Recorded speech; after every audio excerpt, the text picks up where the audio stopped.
भवद्भक्तजनाप्तिहन्तुः वितुत्तमन्ये शविशादिपूर्णम् स्तम्भेऽवतारस्तवनन्यलक्ष्यं लक्ष्मी नृसिंहं शरणं प्रपद्ये श्रीमान् वेङ्कटनाथार्य कवितार्किककेसरी वेदान्ताचार्यवर्यो मे सन्निधत्तां सदाकृते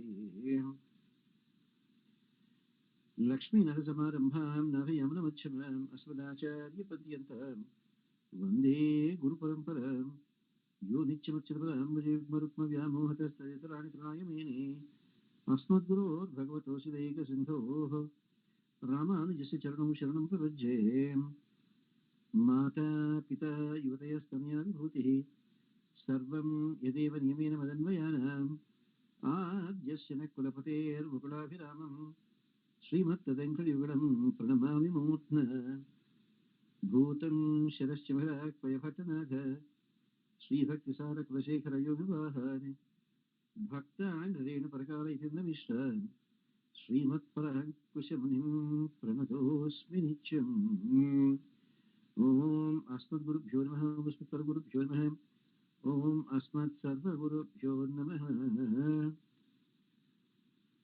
According to what pleases స్వామి తెలుగులో చెప్పండి. తెలుగులో చెప్పాలి. తెలుగులో చెప్తాను. మనందరం కూడా జన్మ ఎత్తామంటే మనం చేసుకున్న కర్మ వల్ల ఎత్తాం జన్మ. కానీ భగవంతుడికి ఆ విధమైన కర్మ అంటూ ఏమీ లేదు. భగవంతుడికి కర్మ అనేది ఏమీ లేదు. మరి భగవంతుడు ఎందుకు జన్మ ఎత్తుతున్నట్లు?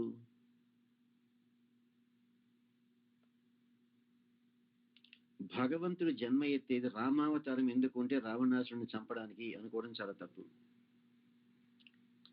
భగవంతుడు అవతారాలు ధరించేది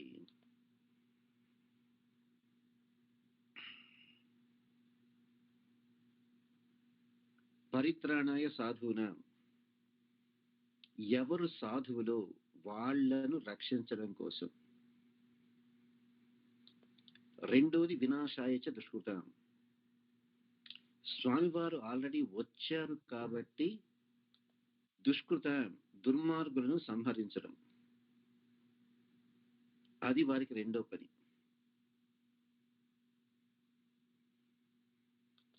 మూడోది ధర్మ సంస్థాపనార్థాయ, ధర్మాన్ని స్థాపించడం. భగవంతుడికి ధర్మాన్ని స్థాపించడం తప్ప ఇంకా వేరే ఏమీ కావాల్సిన అవసరం లేదు.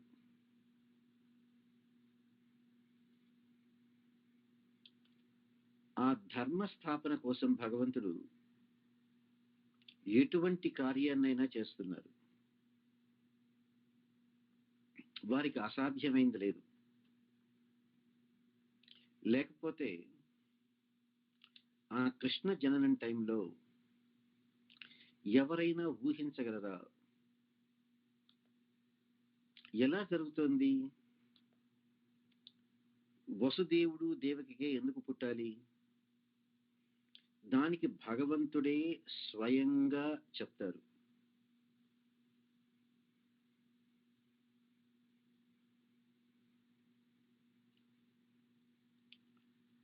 భగవంతుడే స్వయంగా వివరిస్తారు.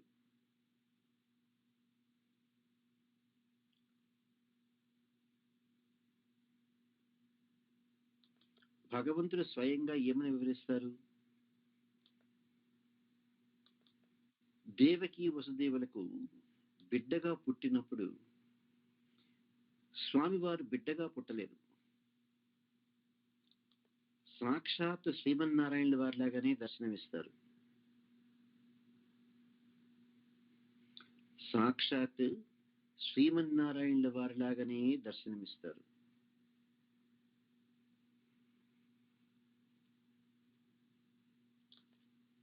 ఆ దర్శనం ఇచ్చినప్పుడు వీరు అందరూ కూడా దేవకి వసుదేవుడు స్వామివారికి సాష్టాంగంగా నమస్కారాలు చేస్తారు.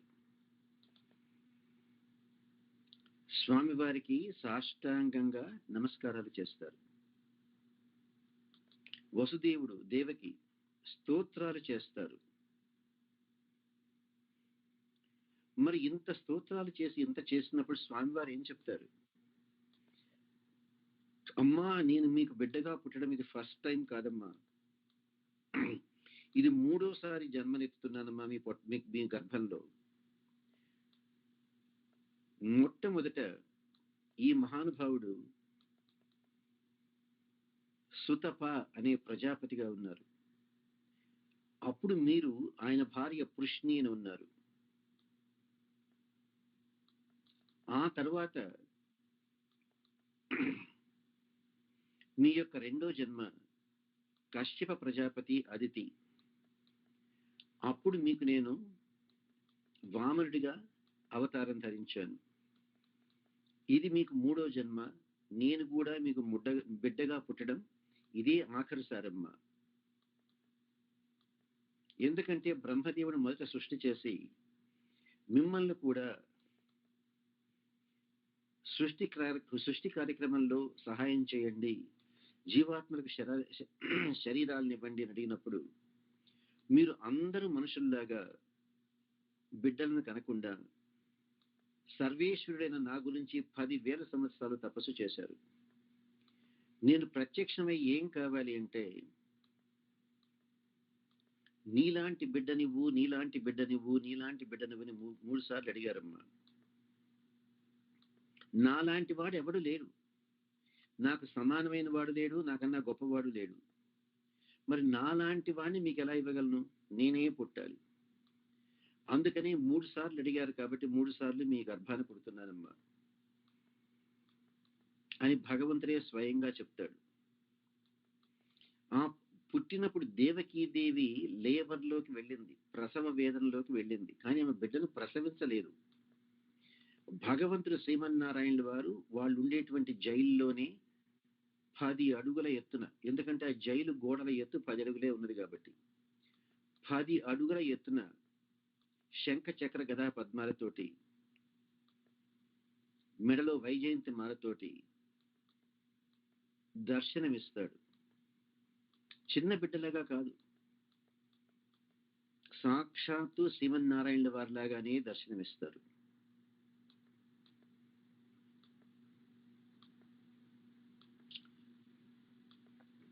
మరి ఆ విధంగా దర్శనం ఇచ్చినటువంటి స్వామి తనకు చెప్తాడు వసుదేవుడికి, నీకు అన్ని విషయాలు తెలుస్తాయి, నీకు అన్ని విషయాలు తెలుస్తాయి, ఆ విధంగా చెయ్యి అంటాడు. ఆయన నోరు తెరిచి ఈ విధంగా చెప్పలే. వసుదేవుడికి ఆ ఐడియాలు టక్ టక్ టక్ అని వచ్చేస్తాయి. ఈ బిడ్డని ఇక్కడి నుంచి తీసుకెళ్ళాలి, నందగోకులానికి వెళ్ళాలి. మరి ఎందుకు స్వామి అవతారాలు ధరిస్తున్నాడంటే, దుర్మార్గులు భూలోకంలో ఎక్కువైనప్పుడు ఆ భూదేవి ఈ భారాన్ని భరించలేదట.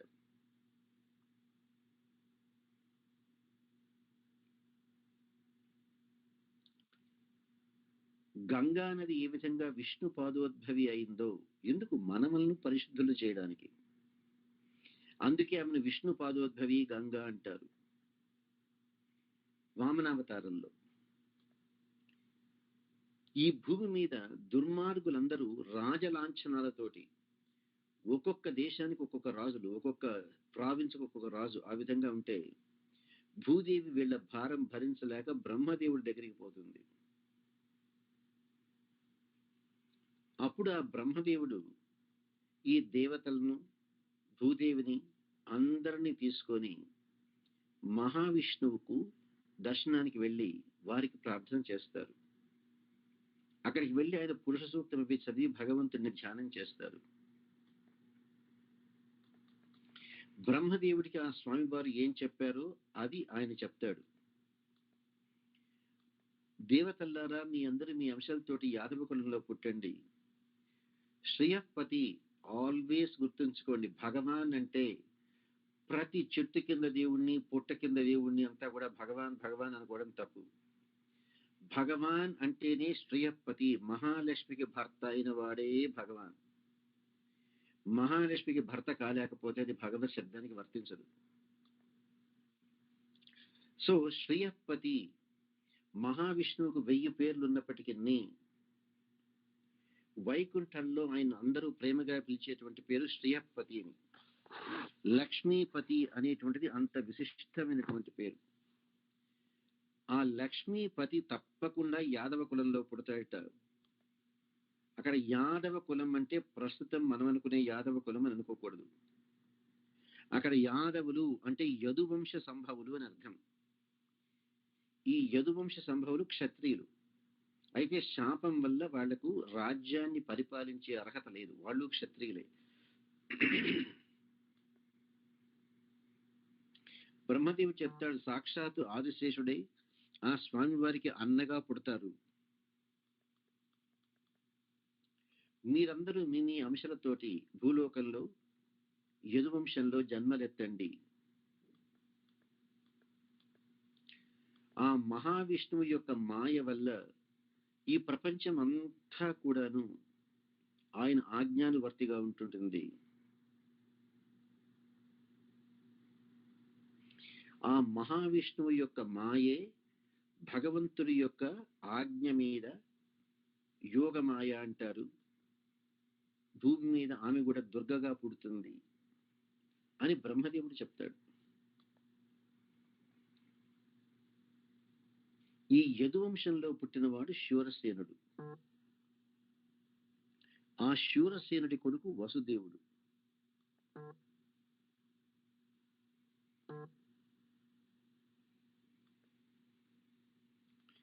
ఈ శూరసేనుడు మధురలో ఉంటాడు, కానీ వాడికి రాజ్యం చేసే అర్హత లేదు. ఉగ్రసేనుడు మహారాజుగా ఉంటాడు. ఆ ఉగ్రసేనుడి కొడుకు కంసుడు.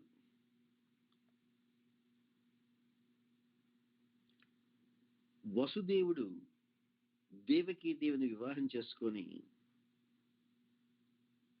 అత్తగారింటికి తీసుకొని తన ఇంటికి వసుదేవుడు తీసుకొని వస్తుంటే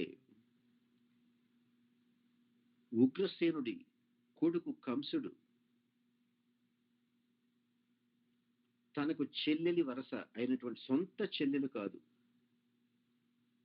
ఉగ్రసేనుడికి ఒక బ్రదర్ పేరు దేవక, దేవక కొడుకు దేవకి. వాళ్ళు చిన్నాన్న పెదనాన్న బిడ్డలు.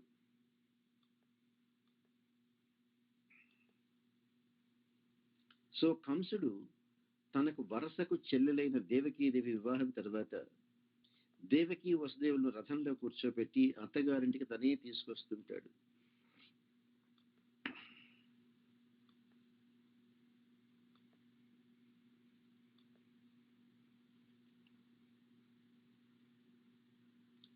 మీరు కనుక కరెక్ట్గా గారికి ఇంకా విశేషాలు కావాలి అంటే ఈ ఉగ్రసేనుడు దేవకుడు అనేవాళ్ళు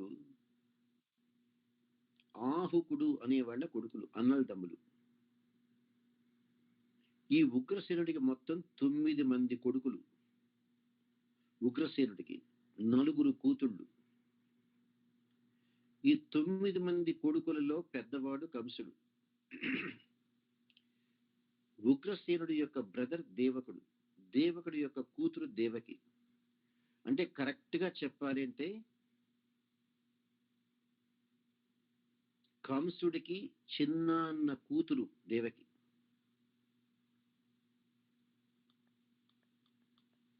ఇక్కడ కన్ఫ్యూజ్ అవ్వకూడదు. ఉగ్రసేనుడు కంసుడి తండ్రి, శూరసేనుడు వసుదేవుడి తండ్రి. ఈ రోజుల్లో కట్నాలు ఇచ్చుకుంటున్నారు ఆడపిల్లలకు పెళ్లి కావాలి అంటే. ఆ రోజుల్లో కట్నాలు ఉండేవి కాదు, కన్యాశుల్కాలే. కానీ ఆడపిల్లను అత్తగారింటికి పంపించేటప్పుడు వాళ్ళు రకరకాలైనటువంటి, మన వాళ్ళు తెలుగులో సింపుల్ గా సారె పెట్టడం అంటారే, దాన్ని కన్యాధనంగా పంపించేవాళ్ళు. మరి దేవకీదేవి అత్తగారింటికి వెళ్తుంటే ఆమెకు దేవకీదేవి తండ్రి 1000 రథాలనట.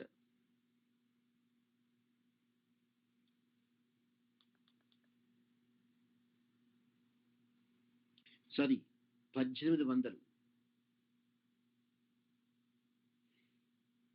వేయున్ ఎనమన్నూటినిన్ వేయున్ ఎనమన్నూటినిన్ అంటే 1800 మొత్తం 1800 రథాలు.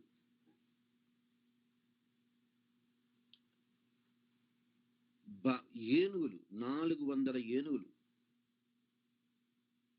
అంటే రథ గజ తురగ పద్ధతి రాజులకు అవే కదా ధనం. ఎంత సైన్యం ఉంటే అంత గొప్ప. ఆ ఏనుగులకు బంగారు చైన్లతో పంపించాట, కట్టడానికి బంగారు చైన్లు. 1800 రథాలు, 400 ఏనుగులు, 10,000 గుర్రాలు. దేవకీదేవికే స్వయంగా పనిచేయడానికి 200 మంది పని మనుషులు. ఇంతమందిని పంపించారు. అంత పెద్ద ప్రొసెషన్ గా వస్తున్నారు. భగవంతుడు ఒక్కొక్కసారి మంచి చెడులు ముందుగానే కొన్ని రకాలు తెలియచేస్తుంటాడు. ఏ విధమైనటువంటి ప్రొవకేషన్ లేకుండా కంసుడు రథం నడుపుతుంటే అనుకోకుండా ఆకాశంలో నుంచి ఎవరో మాట్లాడుతున్నట్టు గట్టిగా అందరికీ వినిపిస్తుంది. ఒరే పిచ్చివాడ కంస, నీ చెల్లెలి మీద ఇంత ప్రేమగా అత్తింటికి పంపిస్తున్నావే, అత్తగారింటికి, ఇదే నీ చెల్లెలు దేవికి పుట్టేటువంటి 8వ బిడ్డ, నీ పాలిటి మృత్యు అవుతుంది అని చెప్తుంది. అప్పుడు చెప్పాలి నా విధంగా, ఎందుకంటే పాపష్టి వాళ్ళ పాపాలు పండితే కాని భగవంతుడు త్వరగా రాడు. ఈ ప్రపంచంలో ఉండే దేవీ దేవతలు వీళ్ళందరికీ కూడా ఎప్పుడు భగవంతుడు వస్తాడు, ఆయన మనం దర్శనం చేసుకోవాలని వాళ్ళు తహతహలాడుతుంటారు. భగవంతుడు వస్తున్నాడని తెలిస్తే ఎంత త్వరగా వస్తే అంత బాగుంటుంది అని. అంతే కంసుడు ఆ మాట వినంగానే చెల్లెలు లేదు, కొత్త పెళ్లి కూతురని లేదు, అత్తగారింటికి పంపిస్తున్నాడని లేదు, ఏమీ లేదు.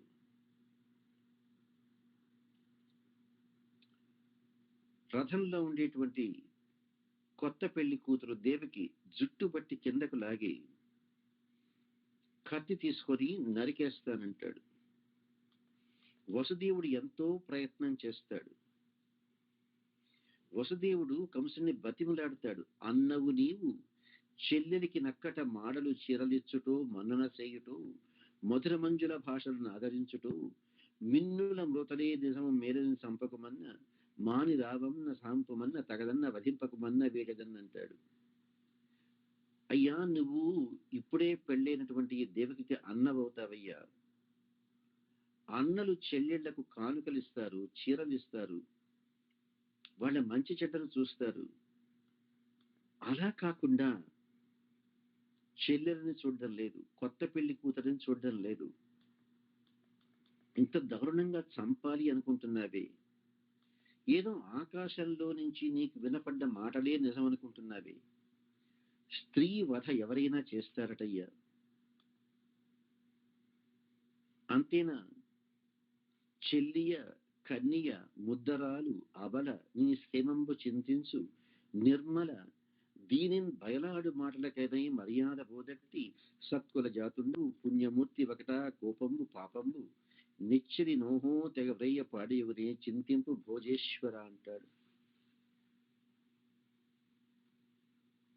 ఈ భోజ వంశపు రాజులు వీళ్ళు. ఇంత మంచి వంశంలో పుట్టి స్త్రీ హత్యను ఎలా చేస్తారు? నీకు తెలియదా? మనందరం పుట్టినప్పుడే, మనం పుట్టిన రోజే మనం ఏ రోజు చచ్చిపోతామో కూడా డిసైడ్ అయి ఉంటుంది. మనం ఎప్పుడు పుడతామో అప్పుడే అది కూడా డిసైడ్ అవుతుంది, మనం ఎప్పుడు చచ్చిపోతామనేది. ఎక్కడ చెప్పారు మా మాట? మనం పుట్టినప్పుడే మన సావు కూడా డిసైడ్ అయిపోతుందని కృష్ణుడు ఎక్కడ చెప్పాడు భగవద్గీతలో? అమ్మా గుర్తుందా? జాతస్య హి ధ్రువో మృత్యుః జన్మ మృతస్య చ. పుట్టిన ప్రతి ఒక్కడికి చావు తప్పదు. చచ్చిపోయిన ప్రతి ఒక్కరికి మళ్ళీ జన్మ తప్పదు. ఇదే మాట యక్ష ప్రశ్నలో మహాభారతంలో యక్షుడు అడిగినప్పుడు ధర్మరాజు చెప్తాడు, ఈ ప్రపంచంలో అన్నిటికన్నా ఆశ్చర్యమైన విషయం ఏంటి అని. ధర్మరాజు చెప్తాడు, ఈ ప్రపంచంలో అందరికీ తెలుసును పుట్టిన ప్రతి ఒక్కడికి చావు తప్పదని.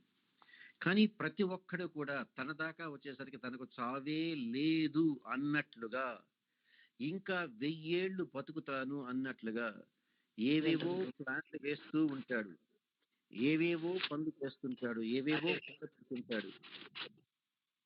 సార్ మీరు కొంచెం, ఏవేవో ప్లాన్లు వేస్తుంటాడు, ఎన్నెన్నో కూడ పెడుతుంటాడు, ఎన్నెన్నో అన్యాయాలు చేస్తుంటాడు. ఇదంతా ఎందుకు? తనేదో ఒక 1000 సంవత్సరాలు బతుకుతాడు అని. ధర్మరాజు చెప్తాడు, ఈ ప్రపంచంలో ఇంతకైనా వింత ఏం లేదు. సాగు తప్పదు అని తెలిసినప్పటికీ ప్రతి మనిషి కూడాను తన దాకా వచ్చేసరికి తనకు చావే లేదు అన్నట్లుగా ప్రవర్తిస్తారు. తనకు చావే లేదు అన్నట్లుగా ప్రవర్తిస్తున్నారే, ఇదేనయ్యా పెద్ద వింత అంటారు. మనం చేసేది కూడా అంతే కదా. ఎన్ని మోసాలు చేస్తారు ప్రజలు, ఎన్ని అక్రమాలు చేస్తారు. డబ్బు డబ్బు డబ్బు, ఎందుకంటే తనకే కాదు, తనకు, తన పిల్లలకు, తన మనవళ్లకు, ముది మనవళ్లకు 10 తరాల మోయిన ఇంకా సంపాదించాలి, ఇంకా సంపాదించాలి, వాడికన్నా నేను ఎక్కువ సంపాదించాలి, వాడికన్నా నేను గొప్ప కావాలి అని. ఇంతకన్నా వింత లేదయ్యా. ఇక్కడ వసుదేవుడు అదే చెప్తాడు, పుట్టిన ప్రతి ఒక్కడికి చావు తప్పదు కదా.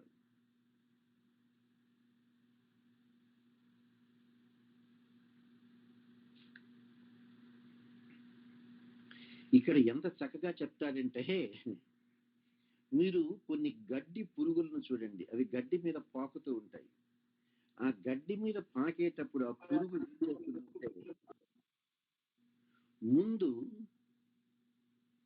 తన తల వైపును కొంచెం పైకెత్తుతుంది, పైకెత్తి ఇంకొక గడ్డి పరక మీద ఆ తలను పెట్టి, అప్పుడు వెనక ఉండే గడ్డి పరక నువ్వు వదిలేసి ముందుకు జరుగుతూ ఉంటుంది. ఇక్కడ ఎందుకు చెప్తున్నాడు? మన శరీరంలో ఉండే జీవాత్మ కూడాను ఈ శరీరంతో అనుభవించాల్సిన కర్మ అయిపోయిన వెంటనే నెక్స్ట్ బాడీ ఏంటి అని గ్యారంటీ చేసుకొని ఈ శరీరాన్ని వదిలేస్తుంది.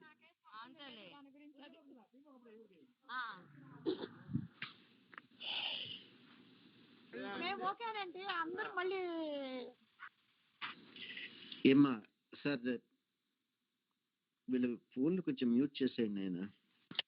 చేశాను సార్, మళ్ళీ అన్మ్యూట్ చేసి వాళ్ళు చేస్తున్నారు. వీళ్ళు భాగవతం వినడానికి చేరతారు, వాళ్ళ రామాయణాలు మాట్లాడడానికి చేరతారు, అర్థం కాదు. పైగా మాట్లాడేటప్పుడు ఫోన్ ఆఫ్ చేసుకోవచ్చు కదా, మ్యూట్ లో పెట్టుకోవచ్చు కదా. కాబట్టి మన యొక్క కర్మకు ఎవ్వరూ కారణం కాదు. కానీ మనకు కష్టాలు కలిగినప్పుడు వాడి వల్ల నాకు కష్టాలు కలిగాయి, ఈమె వల్ల కష్టాలు కలిగాయి అని మనం అనుకుంటుంటాం.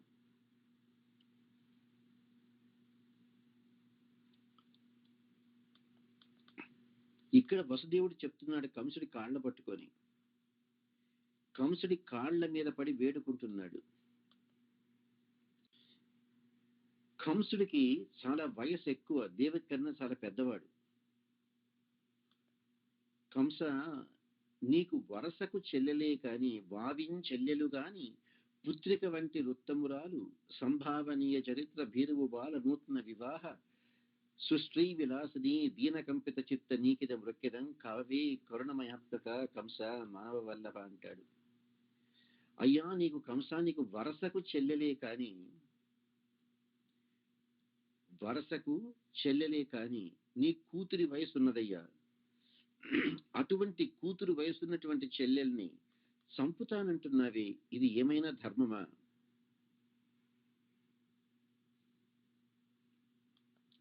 అప్పటికీ కంసుడు వదిలిపెట్టలేదు దేవకిని. ఇంకా ఆ జుట్టు పట్టుకొని, చేతిలో జుట్టు పెట్టుకొని కత్తి ఎత్తే ఉన్నాడు.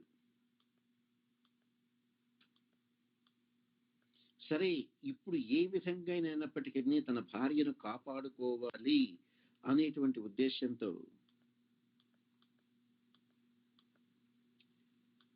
కంస, నీకు ఉన్నటువంటి భయం ఈ దేవకికి పుట్టేటువంటి 8వ బిడ్డ వల్ల నీ ప్రాణం పోతుందని కదా. అటువంటి భయం గనక నీకు గనక ఉంటే నీకు ఆ భయమే అవసరం లేదయ్యా. కొడుకుల నిచ్చెనని సతి విడిపించుట నీతి, వీడు విడిపించిన మీద కొడుకులు పుట్టిన కార్యము తడంబడదే నాటికి ఒక్క దైవము లేదే. ఈనాడు ముందు నా భార్యను నేను రక్షించుకోవాలి. వీడికి భయం నాకు పుట్టేటువంటి కొడుకుల వల్ల చస్తాడని కదా. కాబట్టి నాకు పుట్టేటువంటి కొడుకులందరినీ వీడికే ఇచ్చేస్తానని చెప్తాను.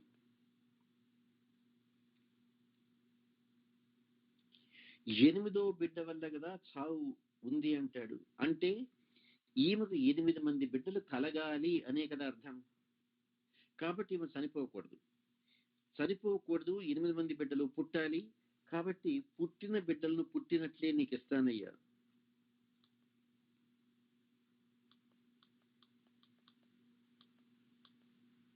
లలనకు పుట్టిన కుమరిని వలనం తెగదనుచు తగనవాణి పలికెనంతవేని మృగాక్షకి కల కొడుకుల చంపనిత్తు క్రమమ నీకున్నంటాడు.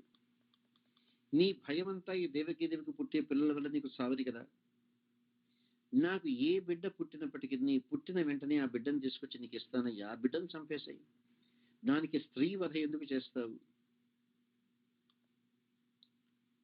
ఈ మాట ఎందుకు ఆ కంసుడికి నచ్చింది. ఎందుకంటే తనకు కూడా మనస్సులో ఒక విధమైన గిల్టీ కాన్షియస్నెస్, తప్పు చేస్తున్నాను అనేటువంటి భావన ఉంది. స్త్రీ హత్య మహాపాపం, చేయకూడదు.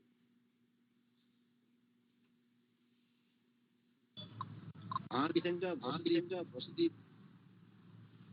దేవకిని కన్విన్స్ చేసి అయ్యా ఎవరిదో ఫోన్ లో స్పీకర్ ఉందయ్యా, అయ్యా ఈ శోభారాణి ఫోన్ కొంచెం ఆఫ్ చేయనైనా ప్లీజ్. ఆమె ఫోన్ స్పీకర్ లో ఉంది.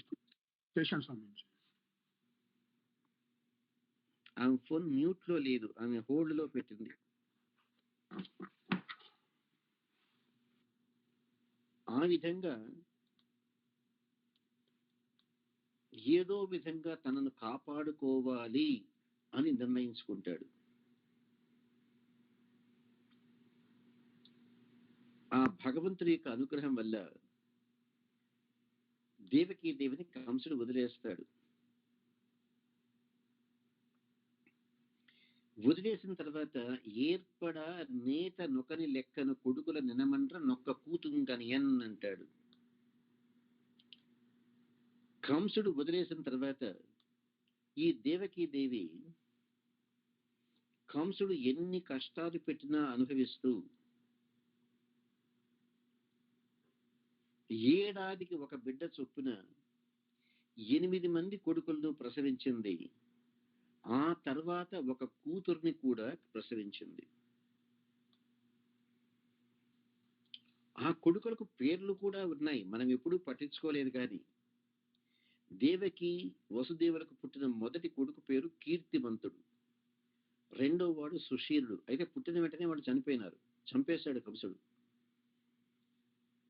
కీర్తిమంతుడు మొదటివాడు, రెండో వాడు సుశీలుడు, మూడో వాడు భద్రసేనుడు, నాలుగో వాడు బుధారథి, ఐదో వాడు మృదుడు, ఆరో వాడు సమ్మర్దనుడు, ఏడో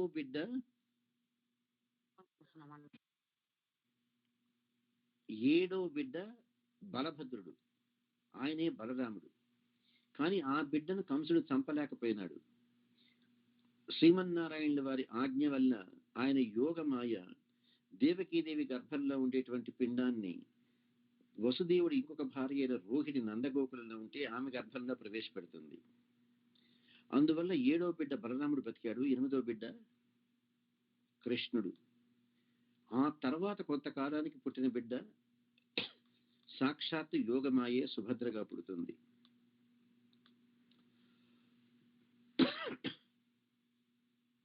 వసుదేవుడు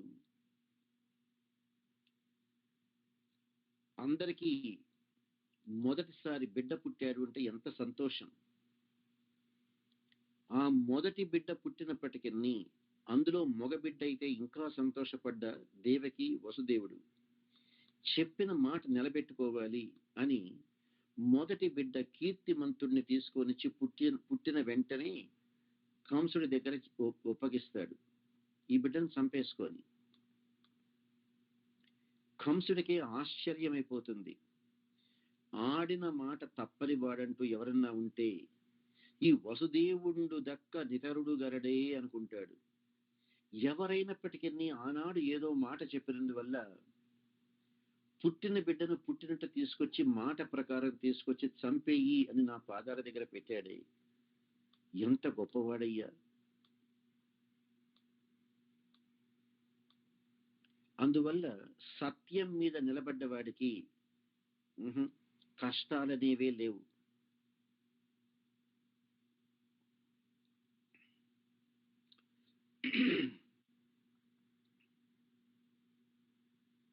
అందుకనే సత్యం అంత గొప్పది. మాట నిలబెట్టుకోలేని జీవితం వృధా. ఆ విధంగా కంసుడు చాలా సంతోషపడ్డాడు వసుదేవుడు బిడ్డను తెచ్చిస్తే. చెప్తాడు, ఈ బిడ్డను నువ్వే తీసుకెళ్ళు, వీడి వల్ల నాకు భయం లేదు, వీడు నీకు మొదటి కొడుకు కదా, నా యొక్క మృత్యువు 8వ బిడ్డ వల్లే కదా, అందువల్ల ఆ 8వ బిడ్డ పుట్టిన తర్వాత వాడిని చంపుతానులే, ఈ మొదటి కొడుకును తీసుకొని పోని వెనక్కి ఇచ్చి పంపిస్తాడు.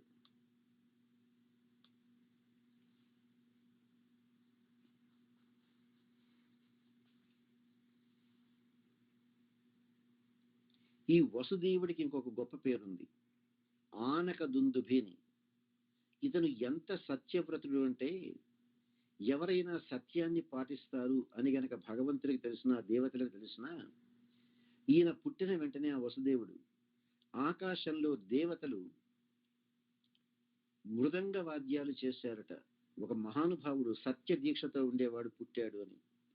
అందువల్లే వీరికి ఆనక దుందుభి అనే పేరు వచ్చింది వసుదేవుడికి. ఇదంతా చూస్తూ ఉన్నాడు నారదుల వారు. ఈ దుర్మార్గుడు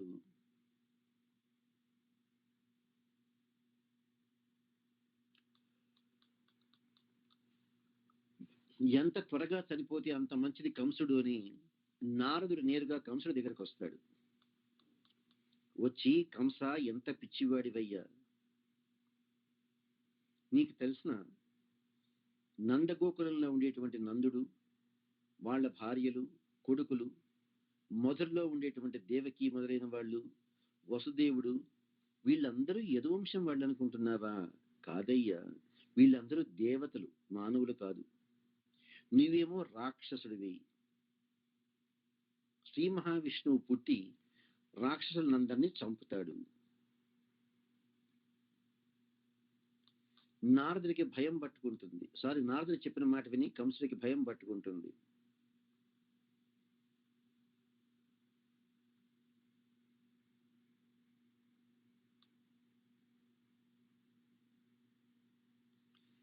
ఆ శ్రీమన్నారాయణుల వల్ల పూర్వజన్మలో చనిపోయినటువంటి కాలనేమి అనేటువంటి రాక్షసుడే ఈనాడు కంసుడుగా పుట్టాడు.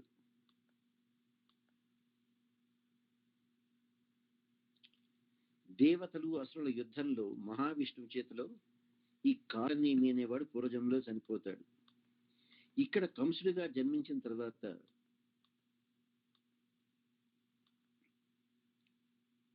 కంసుడు చాలా కోపంతో చెల్లెలు బావమరిది అని లేకుండా ఇద్దరిని బంధిస్తాడు, జైల్లో పెడతాడు, హౌస్ అరెస్ట్ లాగా చేస్తాడు. దేవకి వసుదేవులకు పుట్టిన కొడుకులను పుట్టిన వెంటనే చంపేస్తూ ఉంటాడు. అంతేకాదు, తన సొంత తండ్రి ఉగ్రసేనుణ్ణి కూడా జైల్లో పెడతాడు.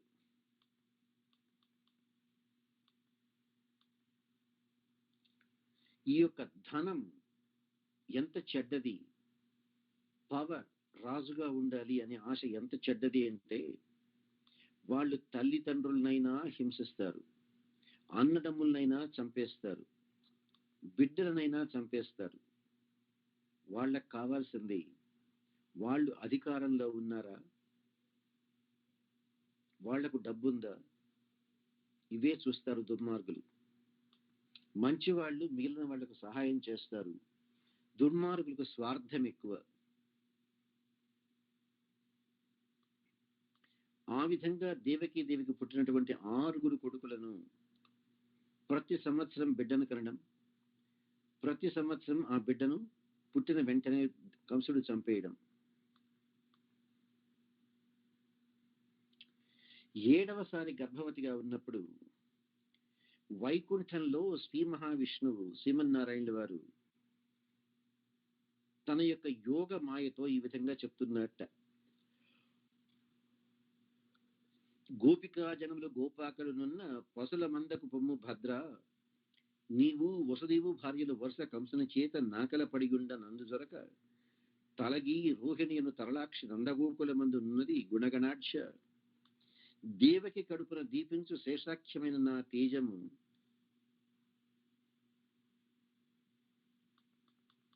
నీ వమరపుచ్చి నిర్పమరసి రోహిణీదేవి కడుపున జునుపును,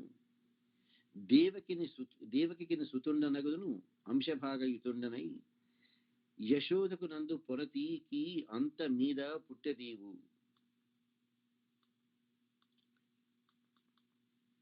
హే యోగమాయ,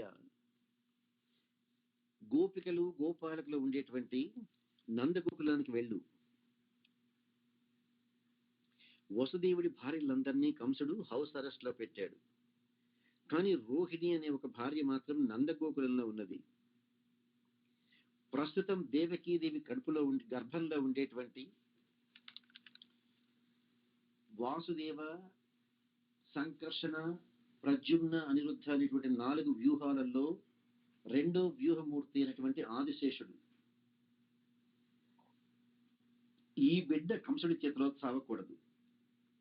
దేవకీదేవి గర్భంలో ఉండే ఈ పిండాన్ని రోహిణి గర్భంలో ప్రవేశపెట్టు.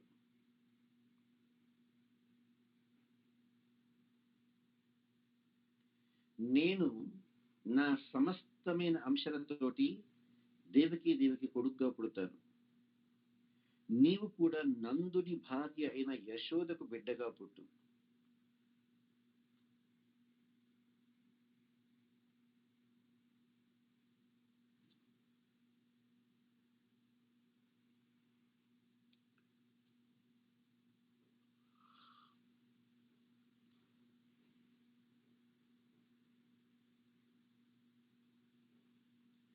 అందువల్ల నీవు అక్కడ యశోదకు ఆడపిల్లగా పుడతావు.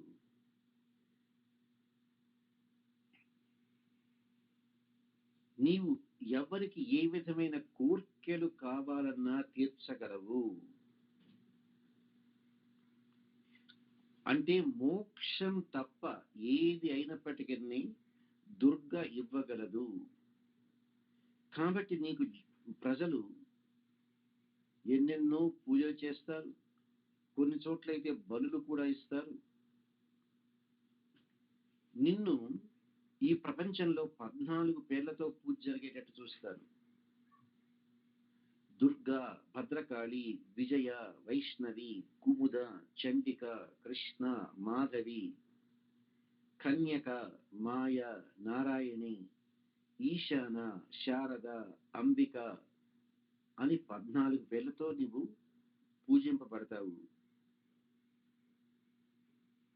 ఆ యోగ మాయ కూడాను స్వామివారి ఆజ్ఞ తీసుకొని మహాప్రసాదం, మీకు సేవ చేయడం కన్నా నాకు వేరే భాగ్యం ఉన్నదా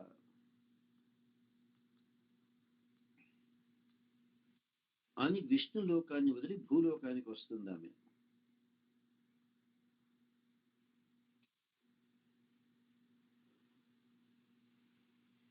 ఈ 14 పేర్లతో ఎక్కడ విలసిల్లుతోంది దుర్గా అంటే దానికి కూడా భాగవతంలో విశేషంగా చెప్పాడు.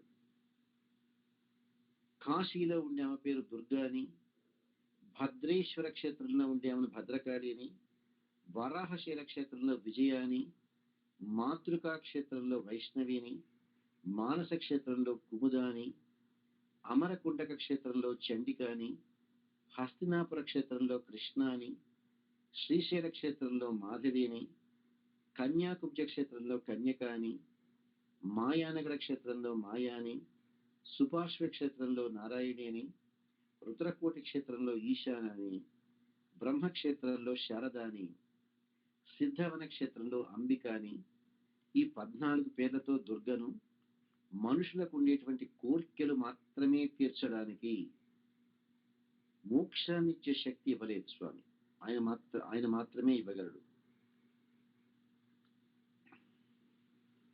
ఆ యోగమాయ ఎంతో నేర్పరితనంగా దేవకి గర్భంలో ఉండేటువంటి పిండాన్ని తీసి రోహిణి గర్భంలో ప్రవేశపెడుతుంది.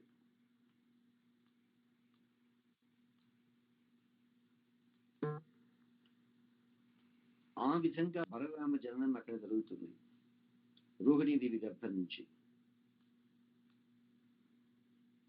ఆ తర్వాత శ్రీమన్నారాయణుల వారు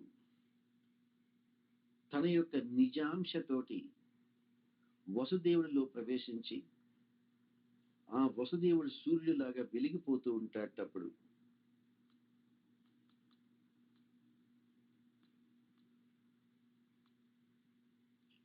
ఆ విష్ణు తేజస్సు వసుదేవుడి శరీరంలో ప్రవేశించి ఆ వసుదేవుడి నుంచి దేవకీ గర్భంలో ప్రవేశపెడతాడు. దేవకీదేవి సాక్షాత్తు ఒక ఆలయం అయిందట. భగవంతుడు ఉండే ప్రదేశం ఆలయం అయితే ప్రస్తుతం ఆ శ్రీమన్నారాయణుల వారే దేవకీ గర్భంలో ఉన్నాడు.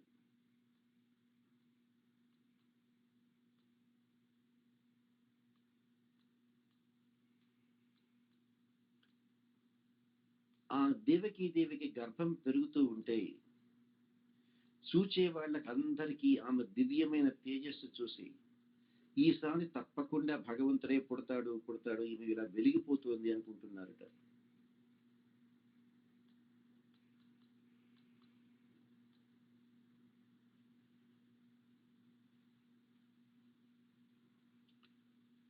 ఆ దేవకీదేవి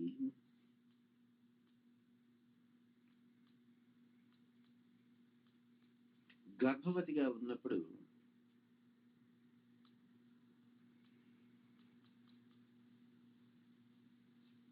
అందరూ కూడాను దేవీ దేవతలు ఆ జైల్లోకి వచ్చి దేవకీదేవికి ప్రదక్షిణాలు చేసిపోతూ ఉండేవాళ్ళట.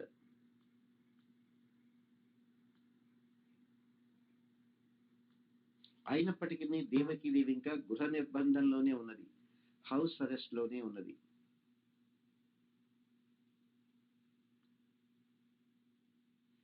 కంసుడు తనలో అనుకుంటూ ఉంటాడట, ఈ దేవకీదేవి ముఖం ఇంత వెలిగిపోతుంది కాబట్టి ఈ బిడ్డను నన్ను తప్పకుండా చంపేస్తాడు అని భయపడుతున్నట్ట.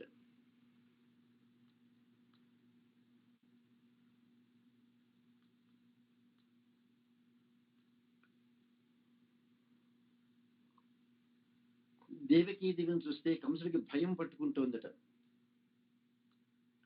ఇంతకు ముందు ఈమె గర్భవతిగా ఉన్నప్పుడు ఈమె ముఖంలో ఇంత తేజస్సు నేను చూడనే లేదు. ఇప్పుడు ఈమె యొక్క ముఖంలో తేజస్సు చూస్తే సాక్షాత్తు శ్రీమన్నారాయణుల వారు ఈమె గర్భంలో చేరినట్లే ఉన్నాడు. ఏమి తలంచువాడనికి నయ్యేది నా కార్యము, కామిని చూలు పెంపెస గర్భిణి చెల్లెల నాడు పేద, నేమని చంపువాడ తగ వేరని చంపితివేని, శ్రీయు రుద్దామ యశంబు నాయువున ధర్మమును చెడిపోవకుండునే. ఇప్పుడు నాకు కర్తవ్యం ఏంటి?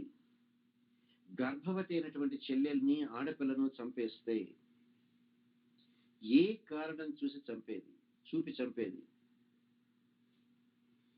న్యాయంతో అన్యాయంతో పని లేకుండా నా ఇష్ట ప్రకారం అహంకారంతో చేస్తే, అహంకారంతో చేసినందువల్ల నా ఐశ్వర్యం పోతుంది, కీర్తి పోతుంది, ఆయుర్దాయం పోతుంది, ధర్మం నాశనం అయిపోతుంది.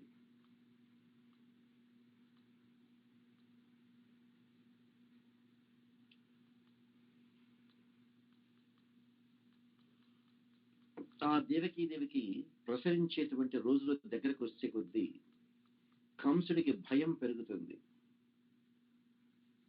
కంసుడికి ఎంత భయం పెరిగింది అంటే, ఏ మాట విన్నప్పటికీ ఆ హరే వస్తున్నాడా, నన్ను చంపుతున్నాడా,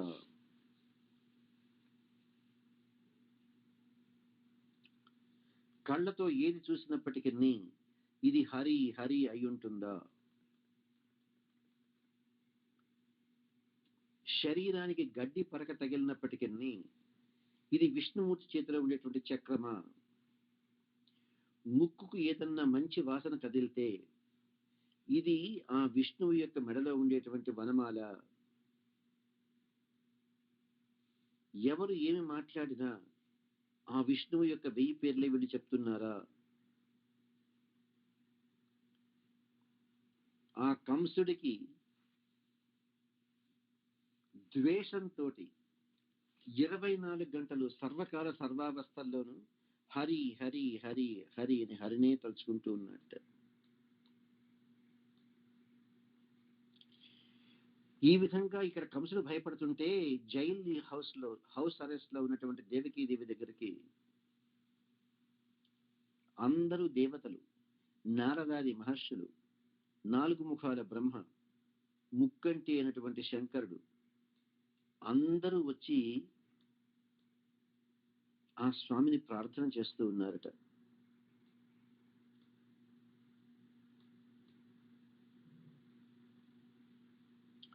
బ్రహ్మదేవుడే చెప్తాడు, స్వామిని నీ మాయను ఎవరికైనా అర్థం చేసుకోవడానికి వీలవుతుందా?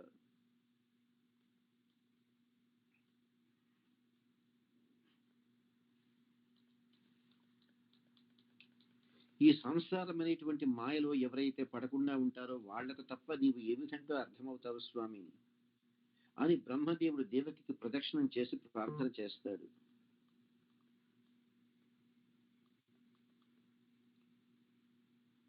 జ్ఞానులైన వాళ్లకు మాత్రమే సత్యాసత్య విచక్షణ కలుగుతుంది.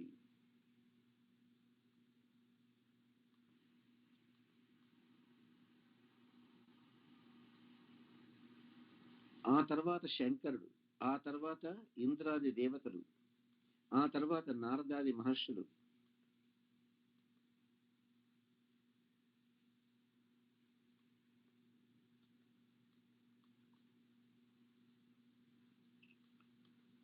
సర్వకాల సర్వావస్థల్లోనూ శ్రీహరిని నమ్ముకొని ఉండేటువంటి వాళ్లకు ఎప్పుడు ఏ విధమైన కష్టము కలుగదు అని చెప్పడానికే భగవంతుడు దేవకీదేవి గర్భంలో అవతారాన్ని ధరిస్తున్నాడు. ధరణీ భారము వాసను పురుషోత్తమ ఈశ నీవు పుట్టువున భవచ్చరణాంబుజముల ప్రాపున ధరణియు నాకసము కాంచనము నీ కరుణన్.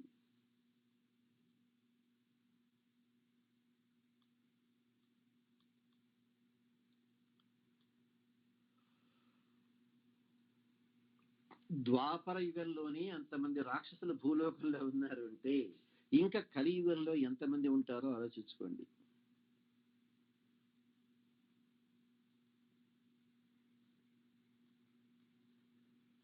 బ్రహ్మాది దేవతల స్తోత్రాలు విని దేవికి ఏం చెప్పాలో అర్థం కావడం లేదు.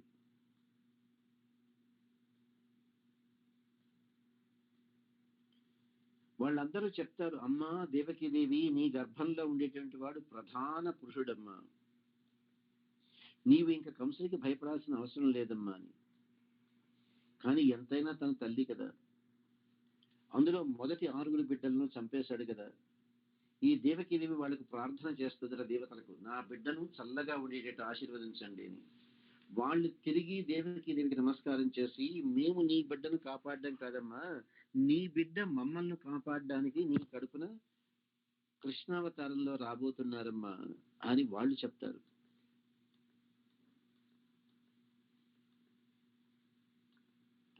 ఇంకా ఆ కృష్ణ జననం ఆసన్నమయ్యేసరికి ప్రపంచమంతా ఎంతో ప్రశాంతంగా ఉండిపోయిందట. అడవులు, ఉద్యానవనాలు ఎంతో శోభాయమానంగా ఉన్నాయట. గంధర్వులు దివ్యమైన గానాలు చేస్తున్నారట. రంభ మొదలైనటువంటి అప్సరసలు నృత్యం చేస్తున్నాయట. సిద్ధులు అందరూ చారణులు వాళ్ళ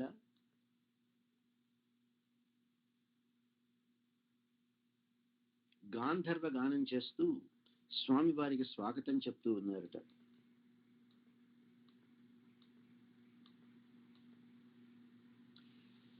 అటువంటి టైంలో స్వామివారు దేవకీదేవి గర్భ సంజాత శిశువుగా సాక్షాత్తు శ్రీమన్నారాయణుల వారిగా ఎంత మనోహరంగా అవతారాన్ని ధరించారంటే, జలధర దేహు ఆజాను చతుర్బాహు సరసీరుహక్షు విశారవక్షు చారు గదాశంక చక్ర పద్మ విలాసు కంఠ కౌస్తుభ మణికాంతి భాసు కమనీయ కటిసూత్ర కంకణకేయూరు శ్రీవత్సలంచల విహారు ఉరు కుండల ప్రభావిత కుంతల లలాటు వైఢూర్య మణి ప్రకాశు బాలు పూర్ణేందు రుచి జాలు భక్తలోక పాలు సుగుణాల వాలు కృపావికాలు చూచి తిరగించి పురకించి చోద్యమంది ఉబ్బి చరదేగి వసుదేవుడు ఉత్సహించే.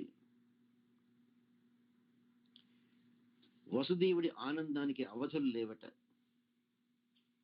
ఊహించిన విధంగా భగవంతుడు శ్రీమన్నారాయణుల వారి దర్శన భాగ్యం కలిగింది. చిన్న బిడ్డలాగా కాదు, శంఖ చక్ర గదా పద్మాలతోటి భగవంతుడు అవతరించాడు. వైజయంతి మాల తర్వాత శ్రీవత్సం జైల్లో ఉన్నాడు, స్నానం చేయడానికి కుదరడం లేదు, అర్ధరాత్రి.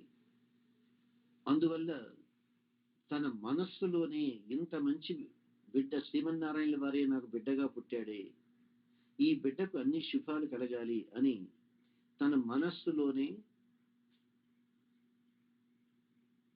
10,000 గోదానాలు చేశాట. ఆ రోజుల్లో మంచికి అంత గోదానాలు చేసేవాళ్ళు.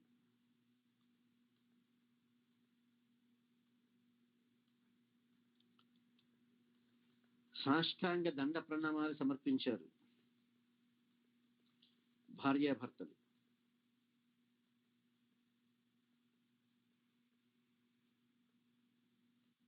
అప్పుడు స్వామివారి వీరితో మాట్లాడుతూ ఉన్నారట.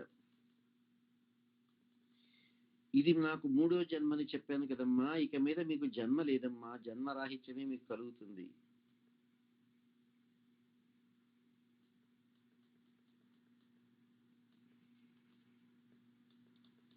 ఆ స్వామి ముందు యుగాలలో రక్త ధవళ పీత వర్ణాలు ధరించి, కానీ ప్రస్తుతం కృష్ణవర్ణంలో వచ్చారు అని ఆశ్చర్యపోతారట అందరూ.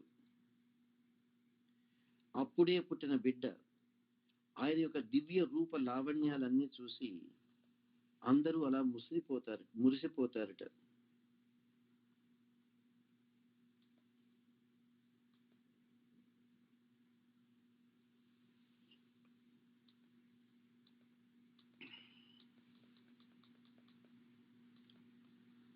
ఆ విధంగా దేవకి వసుదేవులు స్వామిని స్తోత్రం చేసి, అలా వాళ్లకు కళ్ళల్లో ఆనంద బాష్పాలు ఆ విధంగా రాలిపోతూ ఉన్నాయట.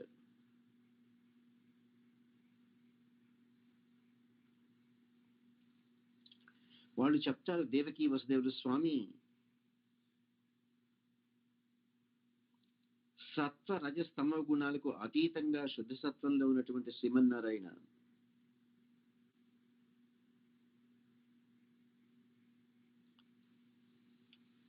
మనస్సుకు వాక్కుకు కర్మకు అతీతమైనటువంటి కళ్యాణ గుణాలు కలిగినటువంటి శ్రీకృష్ణ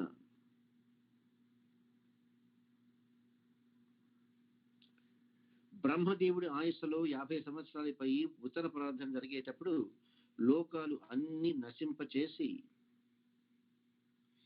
పంచమహాభూతాలను కూడాను సూక్ష్మభూతంలో కలిసిపోగా ఆ సూక్ష్మభూతం మూల ప్రకృతిలో కలిసిపోయినప్పుడు మూల ప్రకృతి అవ్యక్త తత్వంలో నుంచి చివరకు ఆ అవ్యక్త తత్వం కూడా లయం కాగా శ్రేష్ఠ సంగీతమైనటువంటి స్వయం జ్యోతిలాగా సుందర స్వరూపుడిగా ఆ స్వామి అక్కడ అవతారం ధరించారట.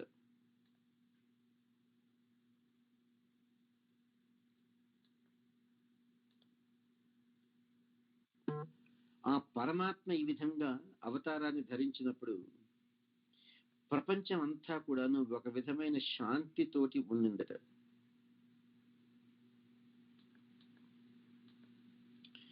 ఎంత ప్రశాంతంగా ఉంది అంటే స్వామివారే స్వయంగా చెప్తాడు, అమ్మా స్వయంభవ మనువు కాలంలో నీవు పురుషునివమ్మ, పరమ పతివ్రతవు. స్వయంభవ మనువు కాలంలో వసుదేవుడేమో సుతప అనేటువంటి ప్రజాపతి.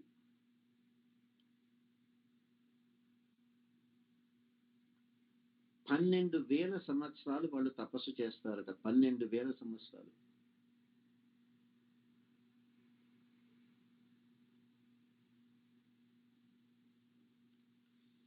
మీకు బిడ్డలు లేరు అనేటువంటి మాయలో పడి నన్ను చూడంగానే నాలాంటి కొడుకు కావాలి, నాలాంటి కొడుకు కావాలని 3 సార్లు అడిగారమ్మా. పృష్ణి, ఆమెకు బిడ్డగా పుట్టినప్పుడు పృష్ణి గర్భ,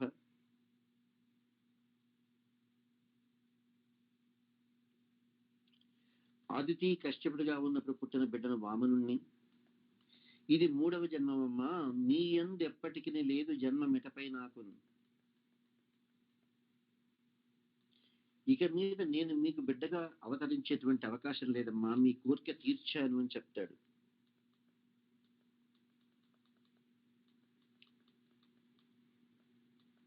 ఆ స్వామి ఇక్కడ అవతారం ధరించిన అదే టైంకు అక్కడ నందగోకులంలో యశోదకు యోగమాయ కూడా బిడ్డగా అవతరిస్తుంది.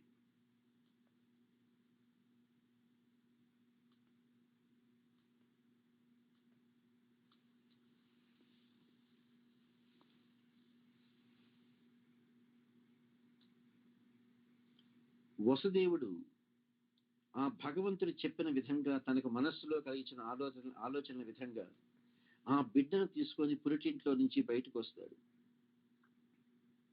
కావలి వాళ్ళందరూ మూర్ఛలో పడిపోతారు. జైలు తాళాలు తనంతట అవే తెరుచుకుంటాయి. నందుడికి యశోదకు అక్కడ యోగమాయ జన్మించుంటుంది. ఈ వసుదేవుడు వచ్చేటప్పుడు యమునా నదిని దాటాలి. యమునా నదిని దాటి వచ్చి అందరూ నందగోకులంలో కూడా అందరూ ఒక విధమైనటువంటి నిద్రలోకి వెళ్ళిపోయారు భగవంతుడి యొక్క మాయ వల్ల.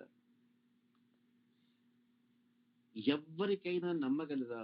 పుట్టిన బిడ్డ ఆడబిడ్డో మగబిడ్డో కూడా తెలియకుండా అందరూ నిద్రపోతున్నారట నందగోకులంలో.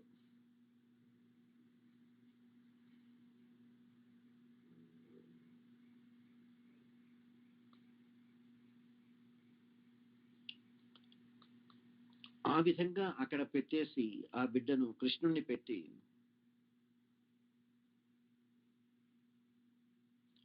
ఆ యోగమాయను తీసుకొని వసుదేవుడు మళ్ళీ తిరిగి జైల్లోకి రావాలి.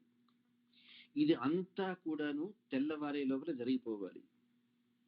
స్వామివారి ఆవిర్భావం రాత్రి 12 గంటలకు.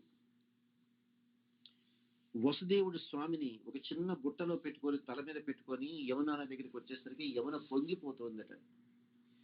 ఆనాడు రాముల వారు సముద్రాన్ని దాటాలి అంటే వారధి కట్టి దాటారు. కానీ ఈనాడు యమునా నది కృష్ణుడి యొక్క పాద స్పర్శ కలగంగానే రెండుగా విడిపోయి ఆ యమునా నదే కాలింది. తనకు కాబోయే భర్త ఇప్పుడు అవతారాన్ని ధరించాడని ఆమె స్వామి పాదాలకు ప్రక్షాళన చేసినంత ఇదిగా ఫీల్ అయ్యి తనే 2 పాయలుగా చీలి యమునా నది దోవ ఇస్తుందట. యశోద పక్కన నల్లనయ్య నుంచి యశోద జన్మనిచ్చినటువంటి బిడ్డను తీసుకొని మళ్ళీ జైల్లోకి వచ్చేస్తారు. వచ్చిన వెంటనే మళ్ళీ సంకెళ్ళు, చేతులకు కాళ్లకు సంకెళ్ళు వచ్చేస్తాయి. వేసిన తలుపులు వేసినట్లుగానే ఉంటాయి.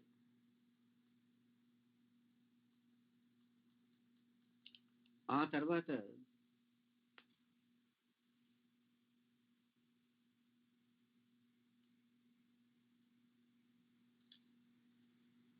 భగవంతుడు స్వయంగా ఉండబట్టి వసుదేవుడికి అంత శక్తి కలిగింది. కానీ అక్కడ యశోద నందగోకులంలో పుట్టిన బిడ్డ ఆడబిడ్డ మగబిడ్డ కూడా తెలియకుండా ఆ విధంగా యోగ మాయలో పడిపోయినారంటే భగవంతుడి యొక్క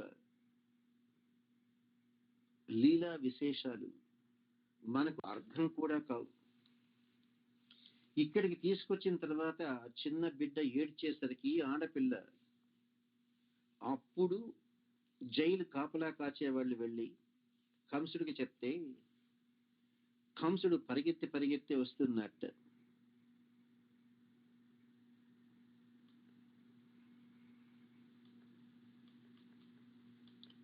ఎక్కడికి వస్తున్నాడు కంసుడు? జైల్లోకి వస్తున్నాడు. ఆ బిడ్డను వెంటనే చంపేయాలి, 8వ బిడ్డ అని. దేవికి అడ్డొస్తుంది, కంసుడిని ప్రార్థిస్తుంది. అన్నా క్షమింపు మన్న తగదల్లుడు దాదిది మేనకోడలవు మన్నన చేయుమన్న విను మానిని చంపుట పాచపాడి కాదన్న సుకీర్తిపై మనగదన్న మహాత్ములు బోవు త్రోవబోవన్న భవత్ సహోరిగదన్న నిన్ను శరణంబు వేడదన్. ఎన్ని రకాల ప్రార్థన చేస్తుంది తెలిసిన అన్నా, ఈ బిడ్డ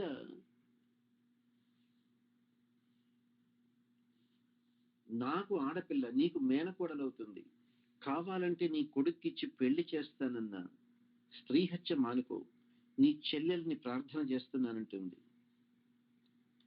కట్టా 6 కొడుకులను, ఒకటి కాదు ఇద్దరు కాదు 6 కొడుకులను నా బిడ్డలను చంపేశావే, ఇంకా నీకు తృప్తి లేదా? నీకు మేన కోడలు, తలుచుకుంటే కాబోయే కోడలు, ఇటువంటి పాపానికి నువ్వు రెడీ అవుతున్నావే, ఎంత దారుణంగా ఉన్నది కంస. దయ చూపించవయ్యా, ఈ బిడ్డను చంపవద్దు అని ఏడుస్తుంటుంది. పుత్రుండు నీ బ్రతుకులకు శత్రుండని వింటిగాన సమయం తగు పుత్రులకు నోచనైతే పుత్రీ దానంపు చేసి పుణ్యము కనవే. అయ్యా కంస, నా 8వ కొడుకు వల్ల కదా నీకు ప్రాణభయం అన్నారు, కానీ ఇప్పుడు నా దగ్గర ఉండేటువంటి బిడ్డ ఆడపిల్లే, ఈ ఆడపిల్ల వల్ల నీకు ప్రాణభయం లేదు కదా, కాబట్టి ఈ బిడ్డను నాకు ప్రసాదించి పుత్రీ భిక్ష పెట్టవయ్యా.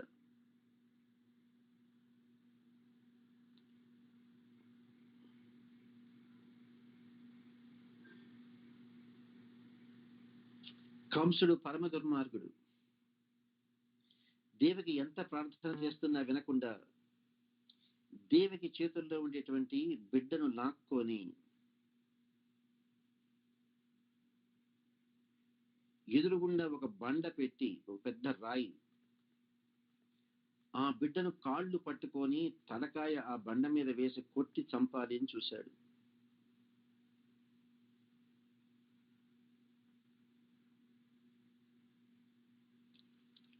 ఆ బిడ్డ కూడాను యోగమాయ కాబట్టి తన 2 కాళ్ళు కంసుడి చేతుల్లో నుంచి విదిలించుకొని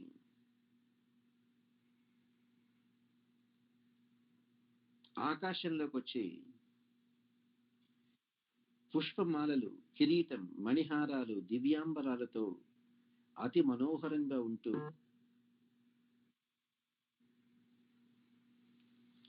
8 చేతుల్లో గద, శంఖం, చక్రం, పద్మం, బాణం, ధనస్సు, ఖడ్గం, శూలం అనేటువంటివి 8 ఆయుధాలు ధరించి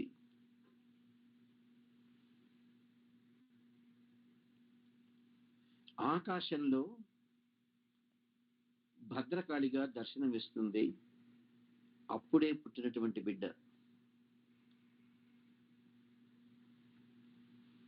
దుర్మార్గుడా కంస, నీవేంటి నన్ను చంపేది? ఎంతమంది పసిబిడ్డలను చంపావు? దేవికి పుట్టిన 6 బిడ్డలను చంపావే, ఇప్పుడు నన్ను చంపాలని ప్రయత్నం చేస్తున్నావా? ఇది కూడా నీ యొక్క పౌరుషమేనా? ఇది కూడా శూరత్వమేనా? నిన్ను చంపడానికి నాతో కూడా ఒక మహానుభావుడు ఎప్పుడో అవతారాన్ని ధరించాడు, ఆయన చేతిలో నీ చావు తప్పదు అని చెప్తుంది.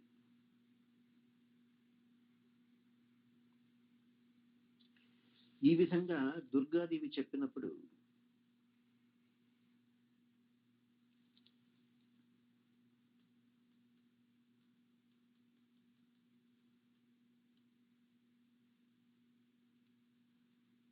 కంసుడు ఆశ్చర్యపోతాడు.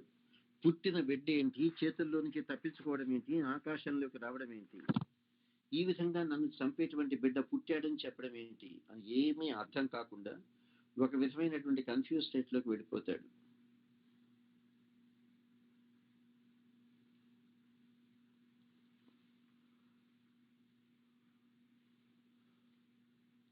ఆ కంసుడు కూడా తన తప్పు తెలుసుకొని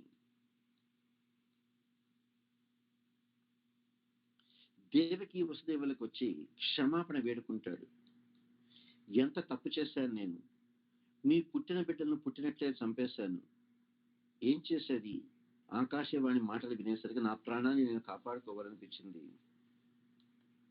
నీ బిడ్డలను చంపినటువంటి పరమ దుర్మార్గుణ్ణి ఆకాశవాణి మాటలు నమ్మాను, నన్ను కాపాడండి, క్షమించండి అని వేడుకుంటాడు. ఊహించలేనటువంటి మార్పు.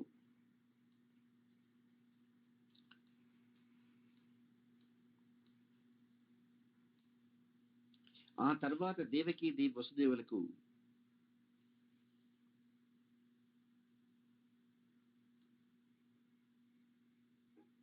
కొంచెం మరీ అంత దారుణంగా హౌస్ అరెస్ట్ లో కాకుండా కొంచెం ఫ్రీడాన్ని ఇస్తాడు.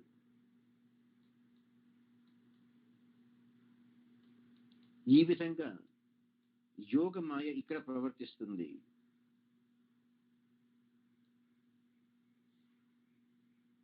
దుర్గాదేవి చెప్పిన విధంగా కంసుడిని సంహరించడానికి భగవంతుడు అవతారాన్ని ధరించాడు అని. అందువల్ల వెంటనే కంసుడు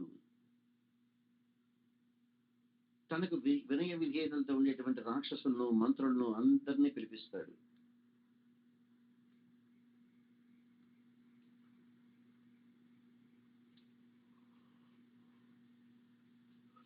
కంసుడి యొక్క అసిస్టెంట్లు అందరూ అంటారు, యోగమాయ చెప్పిన మాటలే కనుక నిజమైతే మమ్మల్ని పంపించండి.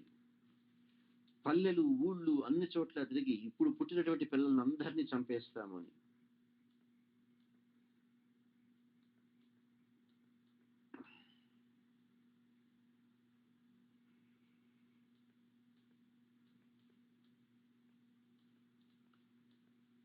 ఈ లోపల కంసుడి యొక్క మీటింగ్ లో ఎంతో మంది రాక్షసులు వస్తారు.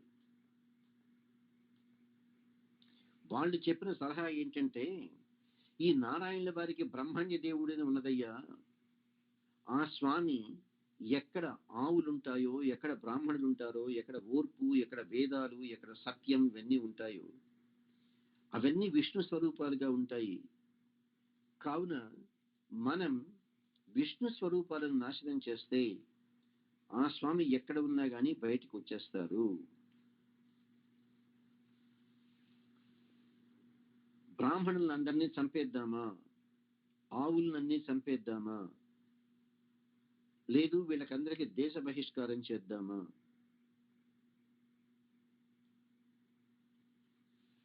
అని వాళ్ళు ఒక్కొక్కళ్ళు ఒక్కొక్క రకమైనటువంటి ఐడియాలు ఇస్తూ ఉంటారు. ఆ తర్వాత కంసుడికి వాళ్ళు చెప్పే మాటలు నచ్చాయి. ఇంకా వాళ్ళు పాపాలను మూట కట్టుకోవాలి. ఎప్పుడైతే సాధువులను బాధిస్తారో అప్పుడే వాళ్ళ యొక్క ఆయుర్దాయం క్షీణిస్తుంది. ఇక్కడ ఈ విధంగా కంసుడు ప్లాన్లు వేస్తున్నాడు. ఏ విధంగా పుట్టిన బిడ్డలందరినీ చంపాలి. అందులో ఒక ఆమె పూతన, ఆమె తర్వాత పంపిస్తాడు. ఇక్కడ వీళ్ళకి ఈ విధంగా మీటింగ్లు జరిగి ప్లాన్లు వేస్తూ ఉంటే అక్కడ నందగోకులంలో నందుడు బిడ్డ పుట్టాడని మహానందంతో ఉంటాడు. స్నానం చేస్తాడు, స్వస్తి పుణ్యావచనాలు చెప్పిస్తాడు, జాతకర్మలు చేయిస్తాడు, పితృదేవతలను పూజిస్తాడు.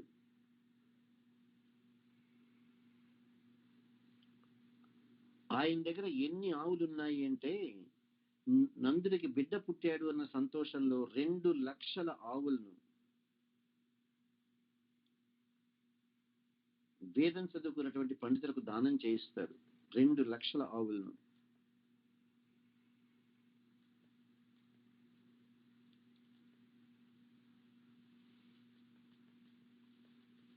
ఆ వచ్చినటువంటి వాళ్ళందరూ వేద విద్వాంసులు నందుడి బిడ్డ శ్రీకృష్ణుని ఆశీర్వచనం చేసి వెళ్తుంటారు.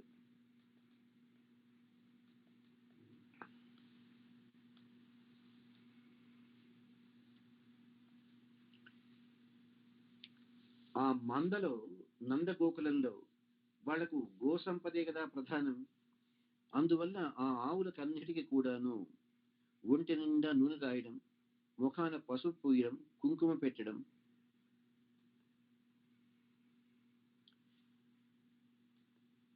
ఒక రకంగా చూసే వాళ్ళకి ఎలా ఉంది అంటే, ఈ భూదేవి అనేటువంటి ఆమె పచ్చటి పసుపు పూసుకొని ఉన్నదా అన్నట్లుగా ఉన్నదట.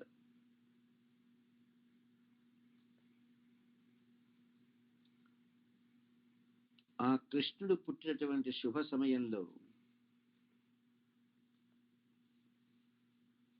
ఈ నందగోకులంలో ఉండేటువంటి గోపాలులు అందరూ కూడాను ఎంతో బాగా అలంకారం చేసుకొని వారి యొక్క స్త్రీలు కూడాను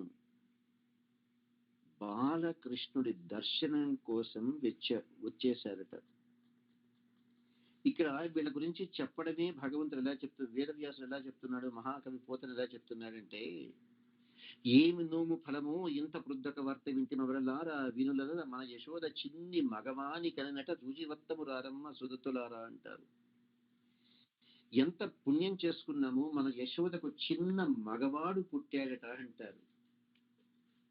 ఏమ్మా చిన్న బిడ్డ అనొచ్చు కదా, మగ బిడ్డ అనొచ్చు కదా, చిన్న మగవాని కననట. ఆయన మనకు కాబోయే భర్త అనేటువంటి మాట ఇండైరెక్ట్ గా చెప్తూ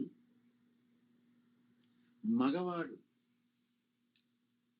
అయితే ముందు ఇప్పుడే పుట్టాడు కాబట్టి చిన్ని మగవాని కననట. వాళ్లకు తెలియకుండానే ఆ విధంగా మాకు కాబోయే మగవాడు ఇక్కడ పుట్టాడు అని వస్తారట.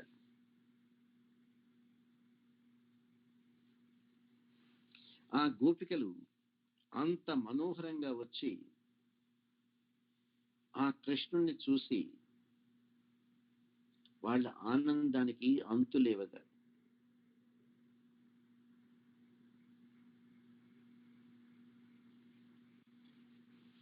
కృష్ణుణ్ణి చూచిన వెంటనే వాళ్ళకందరికీ ఒక విధమైన తత్తరపాటు ఎక్కువైందట.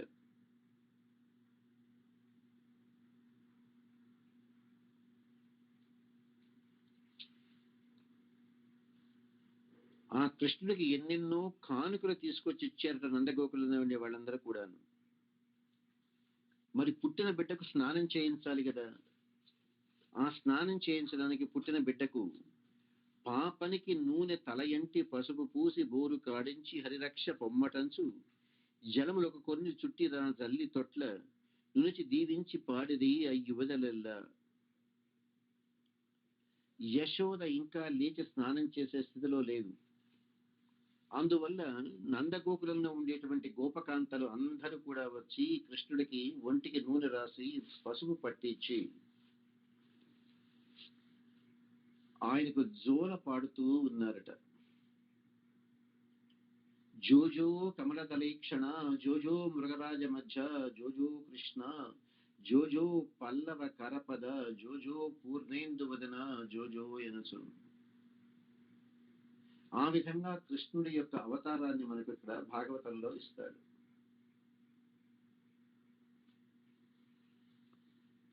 పుట్టుకే లేనటువంటి స్వామికి పుట్టుక, మనం కర్మ వల్ల పుడతాము, ఆయన తన యొక్క స్వేచ్ఛ వల్ల అవతారాలను ధరిస్తున్నారు.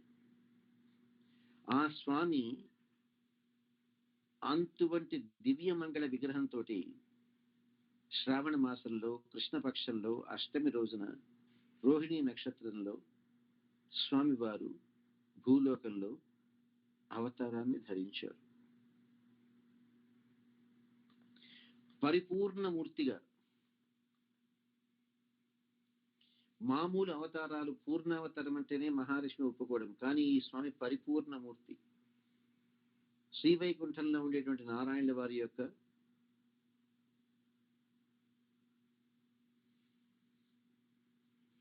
పరిపూర్ణ అవతారం శ్రీ కృష్ణుల వారు. అందుకనే కృష్ణావతారం అంత గొప్పదైందమ్మా.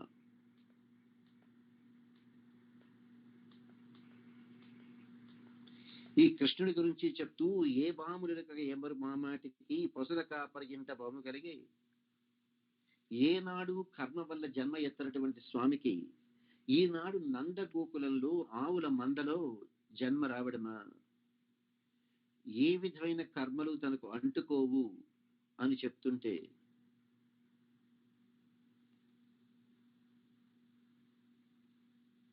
నందగోకులంలో వాళ్ళు స్వామికి జాత కర్మలు జరిపిస్తారట. కర్మకే అతీతుడయ్యి కర్మఫలాలను అందరికీ పంచేటువంటి ఆయనకు వీళ్ళు జాత కర్మలు జరిపిస్తారట. శ్రీమన్నారాయణ వారికి ఏనాడు తల్లి అనేటువంటి ఆమె లేనే లేదు.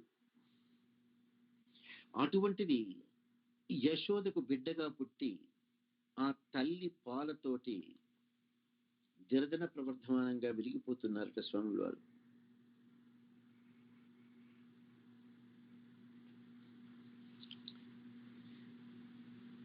హాని వృద్ధులు లేనటువంటి శ్రీమన్నారాయణ వారు ఆడవాళ్ల మడిలో ఎంతో అలౌకికమైన ఆనందాన్ని అనుభవిస్తున్నారట స్వామివారు.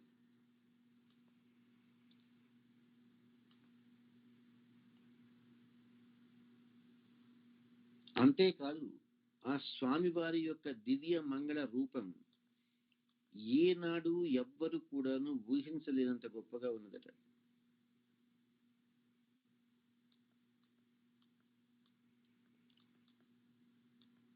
అందువల్లనే ఆ యశోదాదేవి జన్మ అంత ధైర్యమైనది అంటారు.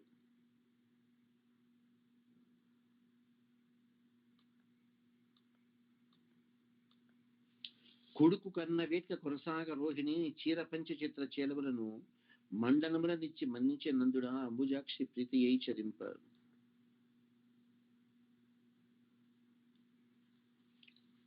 నందుడు రోహిణిని కూడా పిలిపిస్తాడు. తనకు కొడుకు పుట్టాడన్నటువంటి సంతోషంలో రోహిణీదేవికి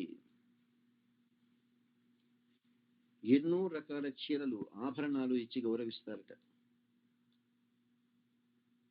ఆ విధంగా మనకు భగవంతుడు శ్రీమన్నారాయణ వారి యొక్క కృష్ణావతారాన్ని భాగవతంలో వర్ణించాడు. చెప్పండి అమ్మా, మీకు ఏమైనా క్వశ్చన్స్ ఉంటే అన్మ్యూట్ సదాశివ, మీరు క్వశ్చన్స్ ఏమైనా ఉంటే అడగండి. ఓకే స్వామిజీ, ఎవరైనా క్వశ్చన్స్ ఉంటే అడగండి అమ్మా. అన్మ్యూట్ చేసి అడగండి. నారాయణ స్వామిజీ. చెప్పమ్మా. స్వామిజీ, దేవకికి ఫస్ట్ 6 పిల్లలు బలిచక్రవర్తి దగ్గర ఉంటారు కదా లోకంలో. ఈ చంపిన తర్వాత స్వామి, చంపిన తర్వాత బలిచక్రవర్తి దగ్గర పెరుగుతూ ఉంటారు.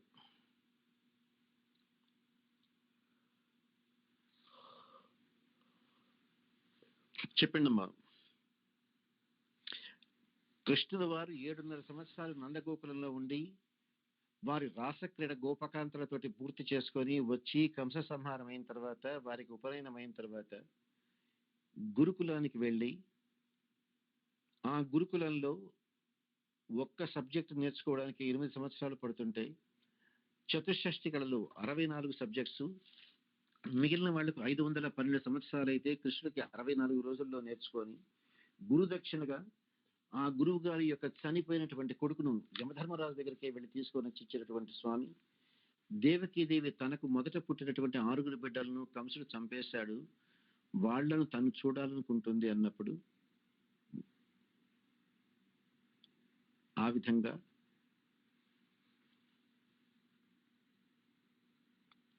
భగవంతుడి యొక్క దివ్య లీలావతారం జరుగుతుంది.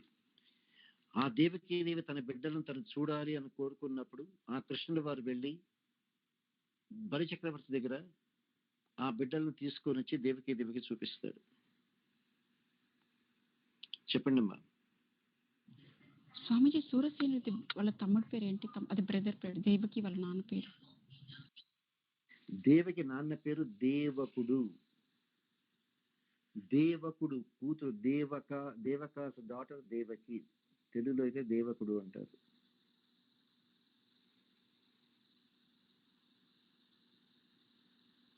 చెప్పండి అమ్మా, ఇంకేమైనా క్వశ్చన్స్ అడుగుతారమ్మా?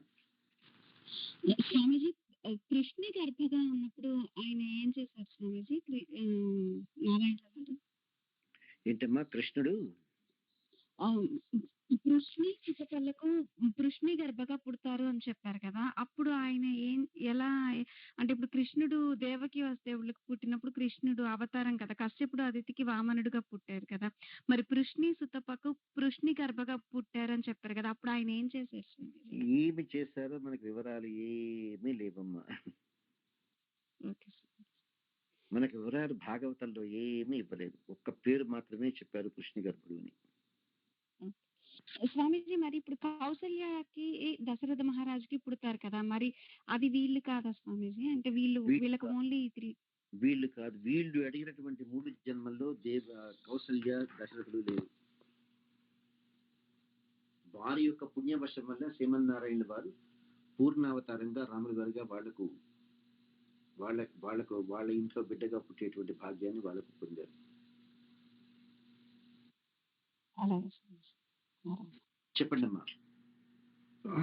అదే చిన్న ప్రశ్న స్వామీజీ. ఇప్పుడు మన పెరుమాళ్ళకి నైవేద్యం పెట్టినప్పుడు పొరపాటున మనం లవణం కనుక మర్చిపోయి ఉంటే ఆరగింపోయినాక మనం అలానే తినాలా స్వామీజీ, మళ్ళీ లవణం వేసుకోవచ్చా స్వామీజీ?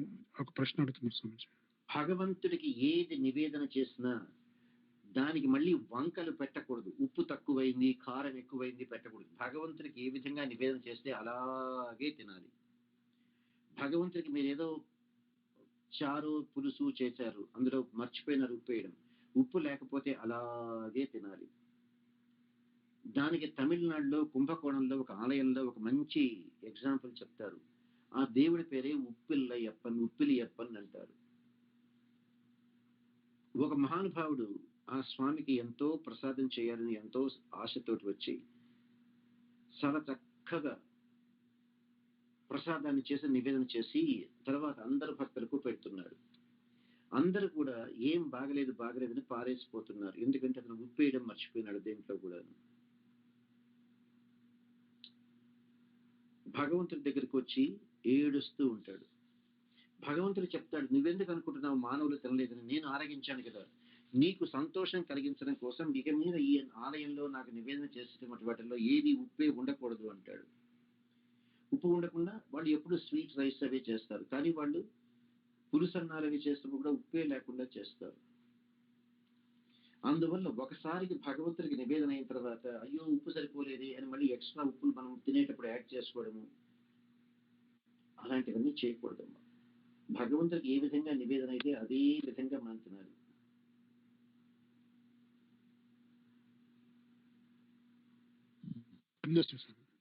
చెప్పండి అయ్యా. శ్రీమన్నారాయణాచార్య,